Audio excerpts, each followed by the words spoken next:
Hi, this is Darren from EnglishTuition.org. How are you today? I hope to be able to complete a video this evening. The lights is getting darker and I will not be able to have any natural light after this. So anyway, in this video, we're going to talk about how to select the right tutor for your child. Now, when we start out to look for a tutor, okay, the first things we look at are ads, or we contact the tuition agency. And even when tuition agency get back to us, they will usually come back with the profile of the tutor. And the first thing that we look at when we look at the ads is this tutor qualified to teach my child? In other words, what are his qualifications? Does he have a degree? Does he have any teaching qualifications? We are trying to assess the competence level of the tutor, right? The assumption being, if the tutor has achieved a high standard of academic excellence, he or she will be able to guide my child to achieve the same level of excellence. This is a logical assumption, right? However, is this the only factor that we should look at? We all know that obviously not everyone is good at teaching and not everyone enjoys teaching. Besides competence, alright, what other skills do you think a teacher should have? I personally think that the soft skills are very important because somebody who is very good at a subject may not necessarily be a very good teacher, because teaching involves more than just transfer of knowledge. If it's that simple, why don't every kid do well when we just leave him alone with a bunch of assessment books? Because the books itself has contained all the knowledge that the kid needs to know. Okay, the problem is, of course, motivation. Now, a good tutor, I believe, should care and try to encourage, should care for the child and also try to encourage the child to do well. Now, in doing so, the tutor build up trust with the child. Okay, he's therefore be able to motivate the child to complete his or her work.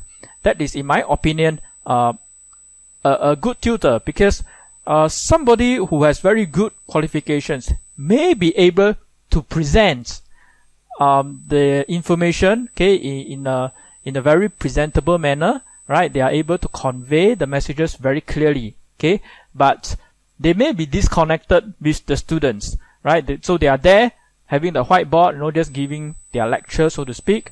But in a way, they are disconnected because they have no idea whatsoever whether the students are able to digest the content or not.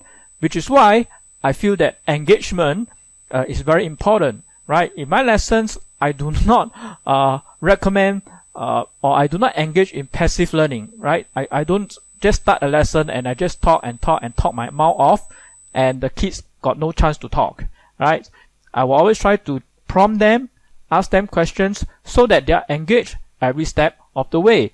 And a good advantage of doing that is that when we prompt the child, we are able to check on the understanding very frequently. Okay, so if we lose a child at certain steps or not during the teaching, we are able to go back and repeat the steps. And when the child is able to follow a lesson, alright, that's when he starts to get interested in the lesson and start to feel more encouraged to learn more about the subject.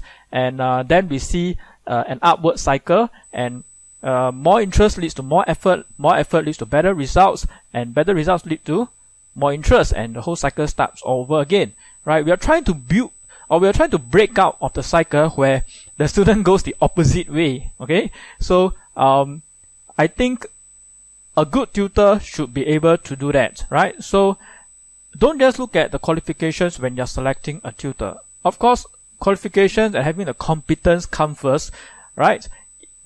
Obviously, we don't want somebody with just an O-level pass to teach an A-level subject, because we are not sure if that tutor has achieved that level of confidence to be able to guide the child. Now, ideally, we want to have at least one level higher, so a degree holder to be able to teach A-level, and somebody who has done well in A-levels, clear A-levels, be able to teach O-levels, and O-levels be able to teach primary school. Okay. At the end of the day, okay, a good tutor is somebody who is committed to what they are doing, okay, and is committed to do a good job for your child. Alright. I think that's pretty much what I have to say in this video. It's a very short video. I'm ending the day and heading out for dinner. I hope to speak to you soon again in the next video. Alright, bye.